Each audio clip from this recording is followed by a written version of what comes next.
Party in the Parks, the Grand Jubilee of 1814. A Regency history audioblog, written and read by me, Andrew Knowles. For many in Britain, there was a party mood in the summer of 1814. The war against France was finally over. The two nations had been locked in conflict almost continually since 1793, over 20 years earlier. Napoleon abdicated in April. The Treaty of Paris was signed on 30th of May. The big party was booked for 1st of August 1814. The Bristol Mirror reports, "The 1st of August is the day fixed for the Grand Jubilee, in celebration of the late glorious peace. It is the centenary of the accession of the Brunswick family to the Crown of England, and it is moreover the anniversary of the glorious victory of the Nile." The Brunswick reference is to George I, who became king in 1714. The Battle of the Nile was when Nelson smashed a French fleet in 1798. The centre of celebration was to be the Royal Parks in London. An exciting day out for Londoners. Many were determined to have a day of it, reports the Morning Chronicle the day after the party. Despite early uncertainty about the weather, crowds were seen flocking at an early hour to the parks.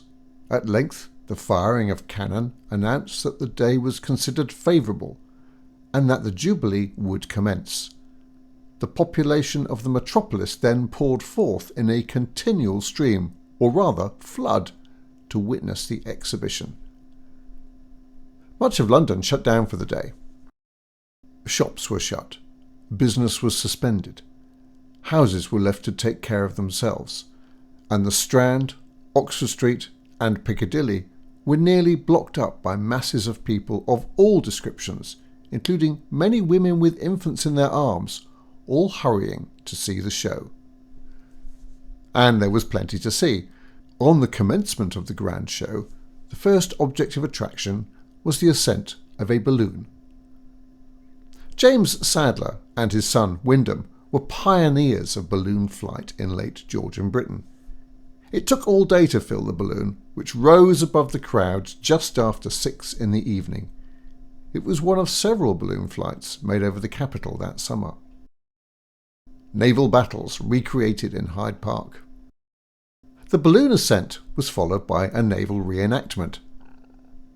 Between 8 and 9 o'clock, the grand sea fight took place on the Serpentine River, where ships of the line in miniature manoeuvred and engaged, and where the Battle of the Nile was represented in little.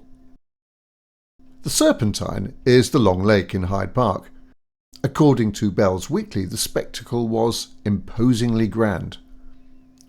A large expanse of brilliant light on the water, a huge column of flame, crowned by pillars of smoke, the red and radiant reflection of the flames diffused over 10,000 countenances, together with the explosion of magazines, the falling of masts, and the exposure of ribs and timbers enveloped in flame, formed a combination little inferior in grandeur to the scene of which it was but mimicry.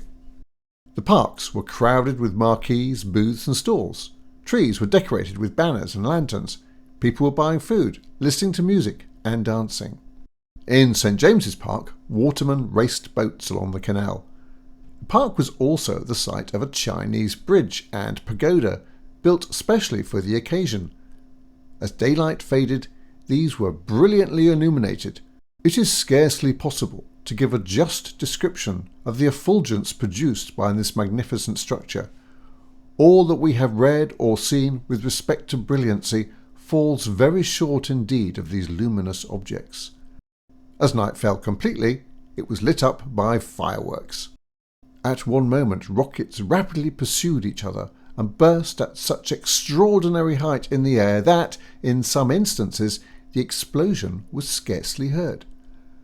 Again there appeared copious and magnificent clusters of rockets, stunning the ear with rapid and irregular explosions, varying in colour and in splendour, and intersecting each other in numberless irregular lines. Tragic end to a busy day. Unfortunately, in the midst of this excitement, the pagoda caught fire. This added a dramatic twist to the entertainment and resulted in the death of at least one person. The party in the parks lasted until long after midnight. The peace that it celebrated lasted a few months longer. Early in 1815, Bonaparte returned to Paris, and Britain was again facing war with France. If you enjoyed this audio blog, you'll find that there are many more blog posts on our website, regencyhistory.net, all about people, places and life in late Georgian and Regency England. There's also a growing number of audio blogs here on YouTube. Thank you for listening.